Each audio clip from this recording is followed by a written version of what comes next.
સર્વે વૈષ્ણવોને મારા જય શ્રી કૃષ્ણ. આપ સર્વેનું મારી ચેનલ હસુ પટેલમાં સ્વાગત છે. આજના સત્સંગમાં આપણે સાંભળીશું શ્રી મહાપ્રભુજીના 84 બેઠકજીના ચરિત્રમાંથી બેઠકજી 24 શ્રી ચિત્રકૂટના બેઠકજીનું ચરિત્ર. મારી ચેનલમાં જે કોઈ નવા હોય તે આ વિડીયો લાઈક કરજો અને શેર કરજો અને મારી ચેનલને સબસ્ક્રાઈબ કરજો, જેથી કરી અન્ય વૈષ્ણવો પણ સત્સંગનો લાભ પ્રાપ્ત કરી શકે. આજના સત્સંગમાં સાંભળીએ બેઠકજી 24 શ્રી ચિત્રકૂટના બેઠકજીનું ચરિત્ર. ચિત્રકૂટ શહેર કાંતાનાથ પર્વતની તળેટીમાં આવેલું છે. અહીં શ્રી મહાપ્રભુજીના બેઠકજી પ્રગટ બિરાજે છે. શ્રી કાંતાનાથ પર્વતની પાસે છોકરના વૃક્ષની નીચે શ્રી મહાપ્રભુજી મુકામ કરીને બિરાજ્યા હતા. આપ શ્રીએ પોતાના સેવકોને આજ્ઞા કરી કે આ સ્થાનમાં શ્રી રામચંદ્રજીએ સીતાજી સાથે ચતુર્માસ ગાળ્યો હતો, માટે આપણે પણ અહીં મુકામ કરીશું. આપ શ્રીએ અહીં બિરાજી શ્રીમદ ભાગવતનું પારાયણ કર્યું. તે પૂર્ણ થયા પછી આપે અહીં શ્રી વાલ્મીકી રામાયણનું પારાયણ કર્યું. ત્યારે શ્રી મહાપ્રભુજીના મુખારવિંદથી કથા શ્રવણ કરવા શ્રી હનુમાનજી રોજ અહીં આવતા અને એક પગે ઊભા રહી કથા શ્રવણ કરતા. આપ શ્રીએ તેમને આજ્ઞા કરી કે તમે બેસીને કથા શ્રવણ કરો.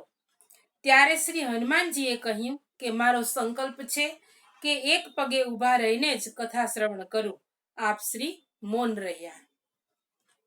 આપ શ્રીએ પોતાના સેવકોને આજ્ઞા કરી કે આ કાંતાનાથ પર્વત શ્રી ગિરિરાજ પર્વતના ભાઈ છે, તેથી શ્રી ગિરિરાજજીના સંબંધથી આપણે આ પર્વત ઉપર પગ પણ નહીં ધરીએ.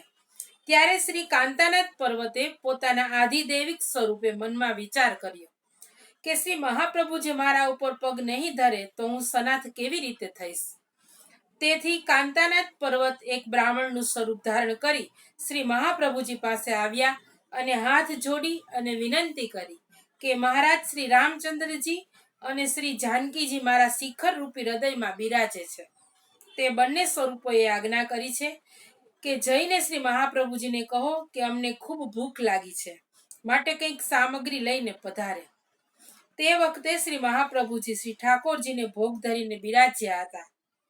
આપે શ્રી દામોદરદાસને આજ્ઞા કરી કે પાકા કેળાની સામગ્રી ફરી સિદ્ધ કરો.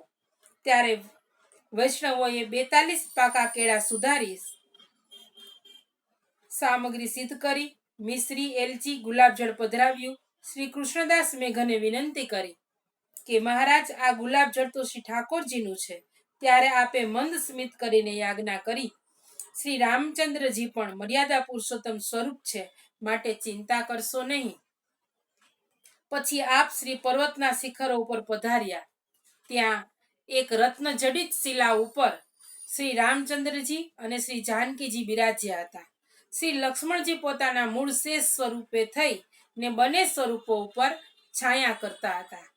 શ્રી હનુમાનજી હાથ જોડીને ઊભા હતા. ત્યારે શ્રી રામચંદ્રજીએ અને શ્રી મહાપ્રભુજી પરસ્પર મળ્યા. શ્રી રામચંદ્રજીએ શ્રી મહાપ્રભુજીનો હાથ પકડી પોતાની પાસે રત્ન શિલા પર બેસાડ્યા.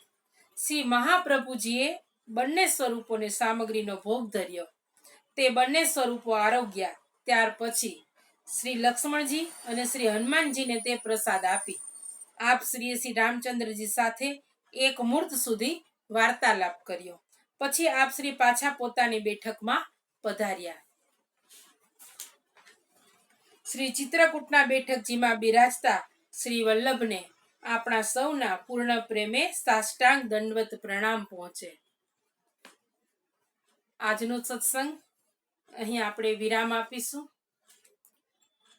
સર્વે વૈષ્ણવોને મારા જય શ્રી કૃષ્ણ. શ્રી વલ્લભાધીશ કી જય.